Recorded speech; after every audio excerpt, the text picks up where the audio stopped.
Hey there! Over the weekend I watched The Flash movie, directed by Andy Muschietti and starring Ezra Miller, Ben Affleck, Michael Keaton and Sasha Calle in the main roles. This film hit theaters on June 16, 2023.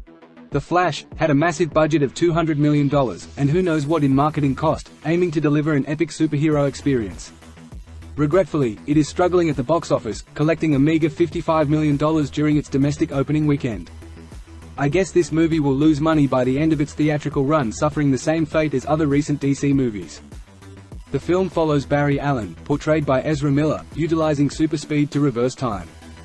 However, an attempt to undo the past inadvertently leads to a world with severe repercussions. Barry must race against time to save the future. If this synopsis sounds familiar, it is because it is borrowing from several movies from the recent past, including its own The Flash TV show. One of the primary obstacles for The Flash movie is the controversy surrounding Ezra Miller, the lead actor. Ezra has faced serious legal alleged charges, which generated negative publicity. Surprisingly, despite other studios recasting stars for lesser issues, the studio decided to proceed with Ezra. Due to the controversy, Ezra was even placed under a gag order, preventing from participating in promotions or engaging with the media. How can you expect a movie to perform when its main star is in the limelight for all the wrong reasons? The Flash faces a significant challenge in terms of redundancy compared to the popular TV show of the same name. The TV series has already explored similar storylines over 9 seasons, and Grant Gustin's portrayal of the character has garnered a devoted fan following. Introducing a different actor in the movie adaptation might be a hurdle for audiences to accept. In spite of adding several supporting actors and a plethora of cameos, you can't hide a turd with all the glitter in the world.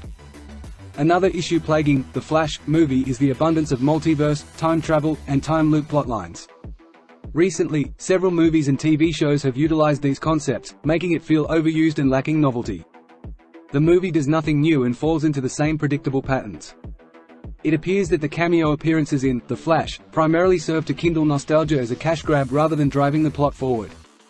It almost feels like the protagonist stumbles into a movie museum, surrounded by DC Universe's previous movie posters and memorabilia with no interaction. Furthermore, the movie employs lazy logic to explain Michael Keaton's age, resorting to super convoluted time travel paradoxes even in a sci-fi context. There were other creative options, such as de-aging Keaton or exploring the concept of him playing Thomas Wayne in this altered timeline.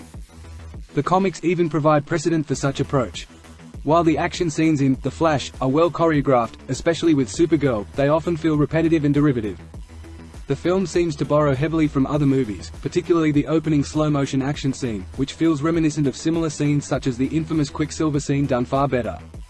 Originality appears to be lacking, and it diminishes the overall impact of the action sequences. In conclusion, The Flash movie regretfully falls short of expectations. The controversy surrounding Ezra Miller, the redundancy of the storyline after the TV show, and the overused plot devices of multiverse and time travel hinder the movie's success. Cameo appearances serve as mere nods to nostalgia rather than integral parts of the story, while lazy logic is employed in a been there seen that storyline. Despite well-executed action scenes, the lack of originality ultimately detracts from the film's overall appeal. As a movie enthusiast, I have to say that The Flash left me feeling disappointed. It's as if the film arrived at the box office dead on arrival. Too bad, too late for the fastest man alive. However, remember that everyone has their own taste, and this is just my opinion, so if you're a die-hard fan of the character or enjoy superhero movies, I encourage you to give it a watch and form your own opinion. That wraps up today's review.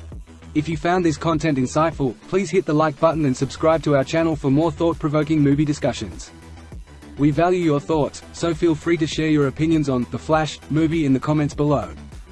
Thanks for joining. Stay tuned for our next review, and until then, keep watching and keep exploring the world of cinema. Take care.